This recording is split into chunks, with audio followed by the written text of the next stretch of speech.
вот мы добрались до лука. Это у нас лук-севок. Весной они у нас головочки идут небольшие диаметром. Вот садим мы его рано. Это май месяц. В одно время вместе с морковкой. Вот. Головки в этом году очень даже хорошие, крупненькие. Это что и радует. Вот. Чтобы у нас вырос хороший лук, я делаю как? Я кипячу горячую воду. У меня 2 кастрюли как бы дойдет. В одной кастрюле кипяток, во второй кастрюле ледяная вода, прям со льдом. Вот. И перед тем, как мне окунуть это все, я, значит, это сворачиваю в марлечку. Окунаю сначала в кипяток, буквально секунд 15-20. Вот прям вот берете в кастрюлю это все, вот как бы бултыхаете его, чтобы кипяток прошел везде. Вот. И сразу же тут же в эту ледяную воду и тоже болтаете. Там уже можно чуть-чуть подольше подержать. Вот. После того, как вы вытащили этот лук, вы его чуть-чуть слегка просушили, и можно рассыпать на газетку. Поверху этого лука вы опрыскиваете таким препаратом, как Максим. Вот. Он убивает все грибковые заболевания у луковиц. Это он не только для лука, он и для гладиолусов идет, для картошки идет, для георгин, ну, для всего луковичного, то, что луковичное идет. Чеснок обработать можно, все это вот идет. Затем, после этой обработки, вы его сверху опрыскиваете уже таким препаратом, как эпин. Эпин разводится, если вы при замачивании семян его разводите на полстакана воды, 1 ампулу, то при опрыскивании вы уже разводите на 1 литр воды эту ампулу. Опрыскали, собрали, положили в пакет целлофановый и сутки, не меньше, сутки-полтора он у вас должен постоять. И он как бы вот уберет вот эту всю гниль, всю обработку. И начинаем высаживать. Подготавливайте грядку. Перед тем, как посадить лук, грядку вы проливаете медным купоросом. Это чтобы убить всякие червячки, луковую муху, вот это вот то, что нам не надо. Пролили, и часа через 2 уже можно приступать к посадке. Садите в шахматном порядке. Вот, когда у меня вот сейчас луковицы большие, вот здесь уже расстояние у них меньше получается, где-то сантиметров 6. А когда они маленькие, у вас получается сантиметров 10-12 сантиметров друг от друга. И садите в шахматном порядке.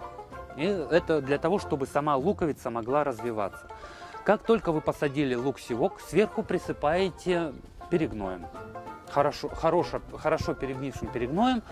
Вот, и еще раз проливайте, но уже просто чистой водой. Вот.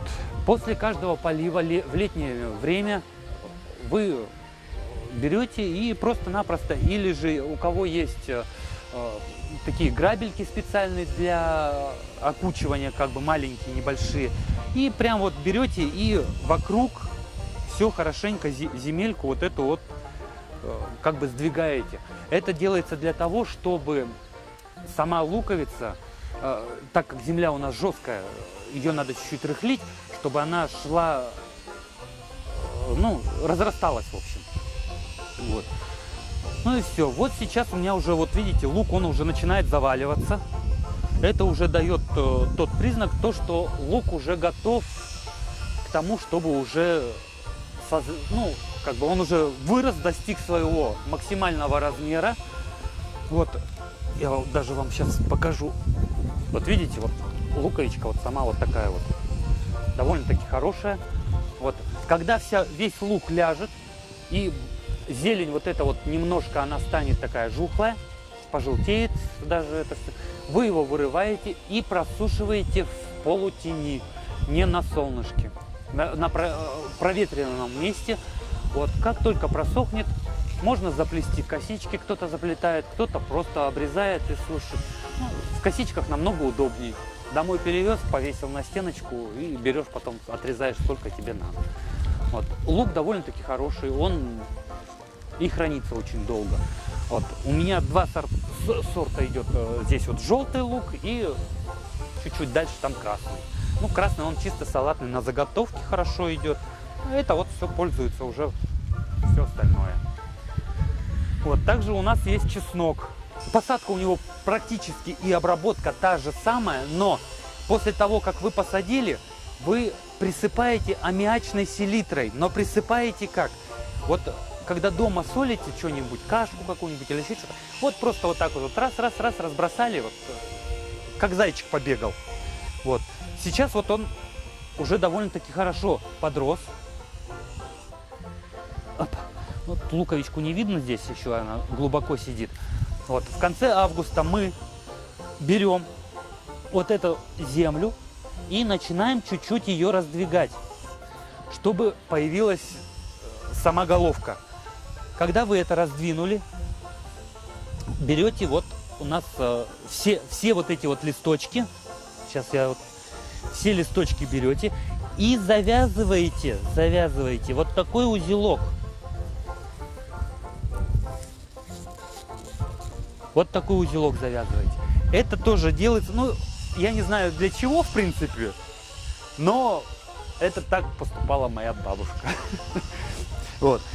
И, ну, если так вот заметить, то если узелок завязанный, то луковица крупнее намного, чем он не завязанный. Вот я даже не знаю, чем это объяснить. Вот. В августе месяце, с августа месяца, мы прекращаем какой-либо полив, что чеснока, что лука. Это делается для того, чтобы это ничего не гнило у нас потом на протяжении зимы. Чеснока я сажу много, мне его хватает на всю зиму. Я чеснок зимой не покупаю.